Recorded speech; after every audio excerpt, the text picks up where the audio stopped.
Assalamu alaikum jama'a, barkanmu da wannan lokaci, barkanmu da sake kasancewa da ku a cikin wannan shiri namu na Fisiyoloji a harshen Hausa. Idan ba ku manta ba, a shirinmu da ya gabata mun tattauna akan homeostasis, wato masaitin jikin ɗan adam kenan. Wanda a yau insha Allah za mu yi magana ne akan body fluids, wato ruwan da yake jikin ɗan adam.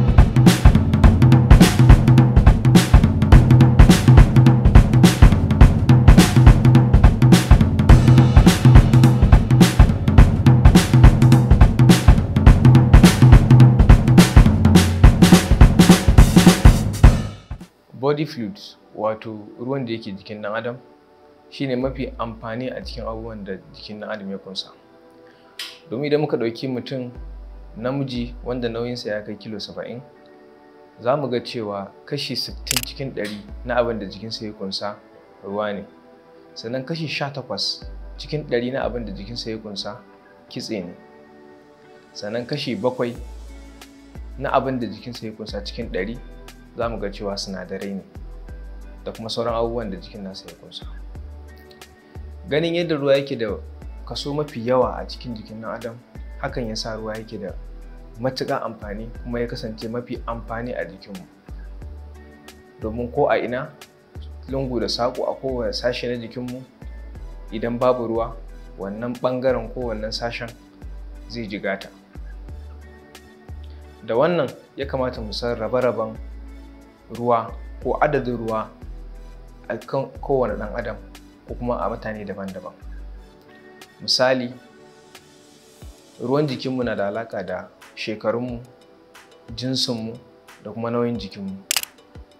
Idan muka duba za mu ga cewa idan aka haifi yaro jariri, a lokacin da aka haife shi bai da kitse, bai da nama sosai da sauransu. To wannan yana nuna maka cewa abin da zai fi yawa a jikin shi ne ruwa. A lokacin da kuma mutum ya fara girma, jikinsa yakan sami kitse, yakan samu nama da sauran sinadarai da abubuwa daban-daban wanda jikinsa ya kunsa. Wannan kenan yana nuna mana cewa a lokacin da muke girma, muna ɗiban kaso daga cikin kashi misali 90 na ruwa da ya ɗauka zuwa sauran abubuwa da jiki ya kunsa. Abin da nake fi da wannan shine idan ya kasance da kashi 90 ne ruwa, idan tsoka ta fara samuwa ko kitse, kashin ruwa na jiki gaba ɗaya ɗaukacin kaso na ruwa zai dinga raguwa a lokacin da muke girma. A takaice, kaga kenan jarirai ko yara sun fi manya yawan ruwa a jiki.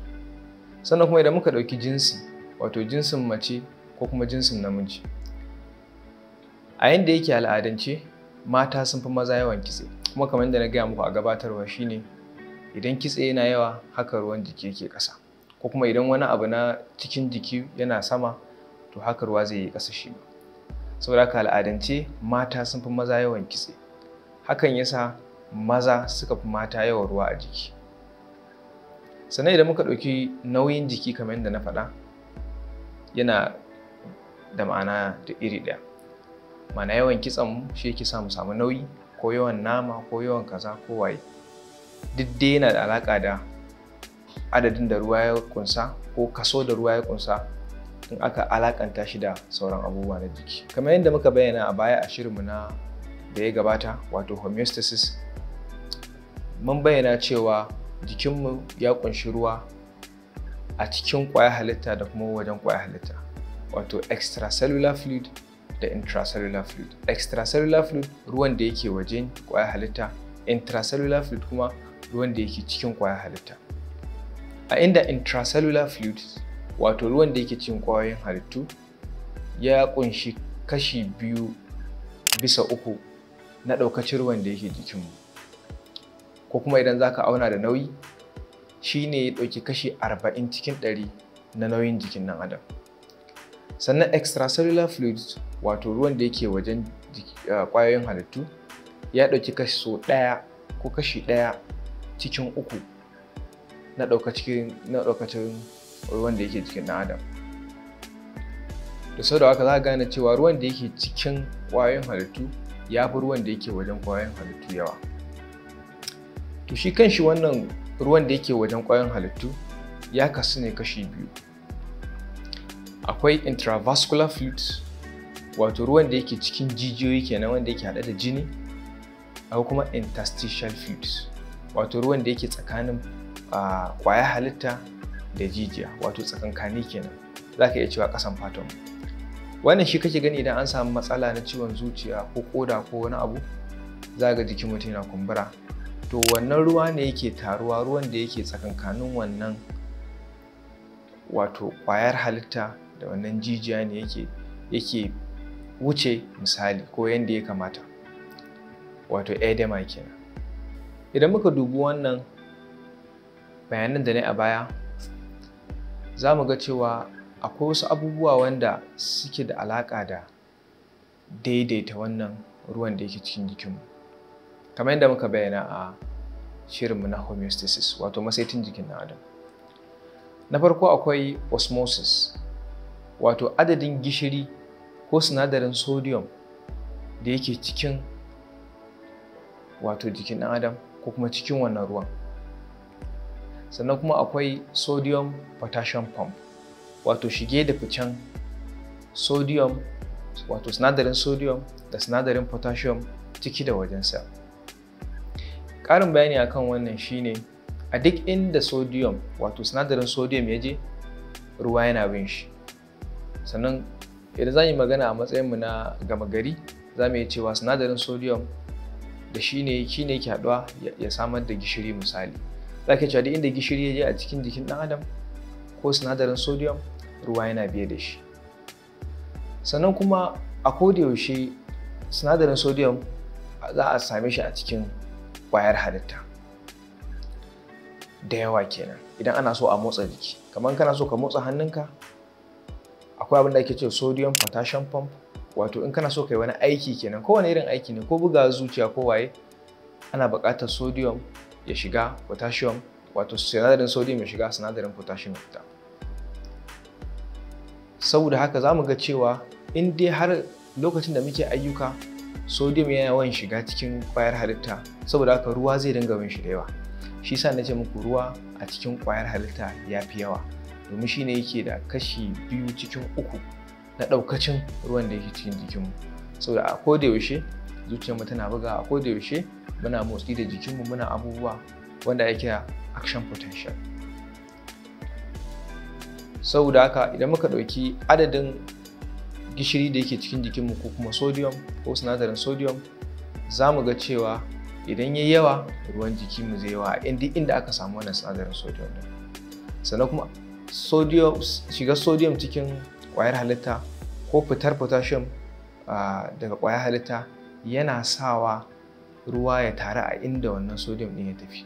To sai abu mafi amfani, wato saitin adadin ruwan jikin mutum.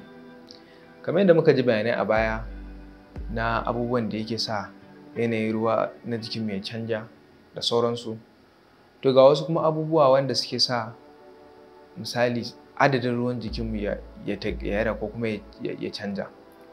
Misali, yanayin ishin ruwan da muke ji a rana ko buƙatuwarmu ga ruwa a rana na iya canja yanayin ko adadin ruwan da yake jikinmu.